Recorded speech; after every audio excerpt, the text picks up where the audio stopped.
Assalamualaikum warahmatullahi wabarakatuh. Saya Muhammad Adam Haris bin Muhammad Hafiz ingin mewakili semua pelajar SMK DSO yang mengucapkan jutaan terima kasih kepada guru-guru SMK DSO kerana telah mengajari kami dan mendidik kami untuk menjadi seorang insan yang mulia.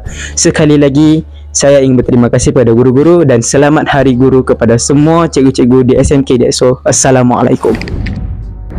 Terima kasih dan penghargaan setinggi-tingginya kepada guru-guru Sekolah Menengah Kebangsaan Datuk Seri Omar atas kepimpinan dan dedikasi yang telah ditunjukkan. Semoga terus berjaya dan diberi kekuatan dalam setiap urusan. Berikut ialah ucapan dari pelajar AJK Tertinggi Sekolah Menengah Kebangsaan Datuk Seri Omar. Assalamualaikum, saya Raya Zikri bin Ahmad Ridauddin, Pengerusi PRS 2025 ingin mengucapkan Selamat Hari Guru kepada semua pendidik, khususnya pendidik-pendidik di SMK DSO. Angin menderu dengan sepoinya, di anak tangga duduk sendirian, kasih guru akan muridnya masa ada rela korban. Hendak berburu keluar kota, seluas alam bumi terlentang. Tanpa guru, siapalah kita, ibarat malam tanpa bintang. Terima kasih saya ucapkan kepada semua guru yang telah mengajar saya dari saya tadika lagi hingga sekarang. Selamat Hari Guru saya ucapkan. Assalamualaikum warahmatullahi wabarakatuh.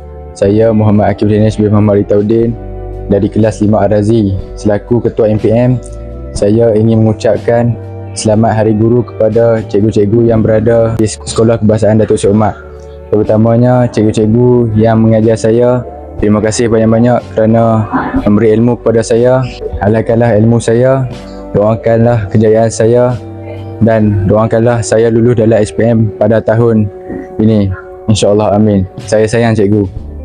Assalamualaikum warahmatullahi wabarakatuh.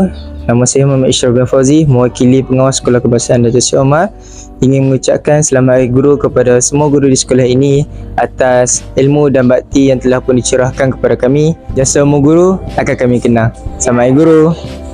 Warahmatullahi wabarakatuh. Saya Nafi Husaini bin Muhammad Farizal, mewakili pengawal pusat sumber sekolah SMK Datuk Seri Omar, ingin mengucapkan Selamat Hari Guru buat warga guru di SMK Datuk Seri Omar.